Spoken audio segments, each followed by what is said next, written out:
Chez MSD, nous fêtons cette année notre 60e anniversaire. À cette occasion, je vais à la rencontre d'acteurs inspirants du secteur de la santé. Aujourd'hui, je rends visite au Dr Wassim El-Biter, chef de service de pédiatrie du Chirac. Bonjour Wassim.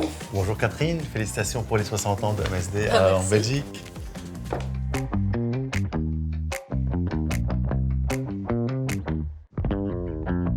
Wassim, vous nous accueillez ici au cœur de Bruxelles, à Anderlecht. Que représente Bruxelles et Anderlecht en particulier pour vous?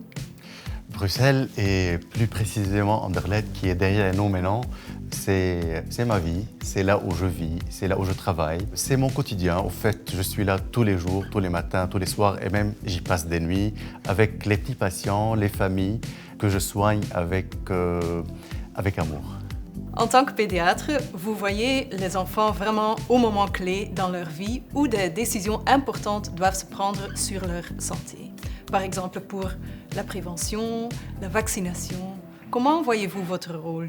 Au fait, le pédiatre en général, il passe des moments qui sont très précieux. C'est un moment crucial où les parents, surtout les jeunes parents, sont là à prendre des décisions qui sont à vie. Ils sont là pour décider est-ce qu'on fait ou on ne fait pas un vaccin qui protégerait la vie de nos enfants.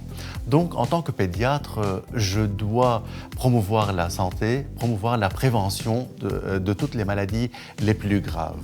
Notre rôle est vraiment crucial dans la prévention. On voit encore qu'il y a beaucoup de disparités entre les régions en termes de taux de vaccination. Comment on peut expliquer ça selon vous? Malheureusement, et surtout après Covid, ce que vous dites est très vrai. Parce que la pandémie de Covid a eu un grand effet sur l'hésitation vaccinale qui a augmenté énormément ces 3 dernières années et les gens ont peur ou bien ne veulent plus se faire vacciner. Prenons l'exemple du vaccin de HPV par exemple. Les taux sur Bruxelles ne dépassent pas les 42%. Donc c'est un chiffre qui est très bas alors que c'est un vaccin qui protège contre un cancer et les cancers c'est mortel. Donc cette disparité peut être ou bien culturelle ou bien due à une barrière linguistique et donc le message n'est pas en train d'arriver comme il le faut chez tout le monde et donc on doit travailler sur cela pour pouvoir convaincre les gens de se faire vacciner. Convaincre les gens, vous venez de dire. Quelles autres actions est-ce qu'on peut prendre pour augmenter les taux de vaccination? Il faut aller chez eux. Ça, c'est très important. Il faut aller chez les directeurs des écoles, chez les infirmières, chez les PSE, chez les soignants, chez les maisons médicales, les cabinets des médecins généralistes et des pédiatres aussi, et même des autres vaccinateurs, et aussi chez les leaders religieux parce qu'ils pourraient avoir un impact sur la décision des parents. Et donc, si le leader religieux est convaincu, il pourra lui-même convaincre les gens qui le suivent.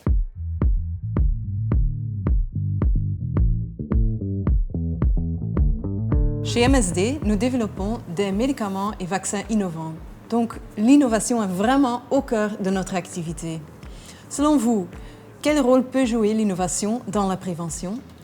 Actuellement, l'innovation est liée à l'intelligence artificielle. L'intelligence artificielle peut nous aider à traduire tous les messages en différentes langues et d'une façon correcte. Par exemple, on l'a fait vers l'arabe, le turc et le roumain. Elle peut nous aider aussi à voir l'interaction et la réaction du public aussi et à l'analyser surtout. Elle peut nous aider aussi à créer des chatbox qui peuvent nous répondre à des questions 24 heures sur 24 et 7 jours sur 7 et faciliter donc l'accès à l'information. J'ai encore une dernière question pour vous. Imaginons que nous sommes ici dans 3 ans. Quels sont les changements concrets qu'on a pu réaliser? Je suis quelqu'un de très ambitieux, je dirais dans 1 an. Dans 1 an, j'aimerais me retrouver face à un taux de vaccination qui est meilleur.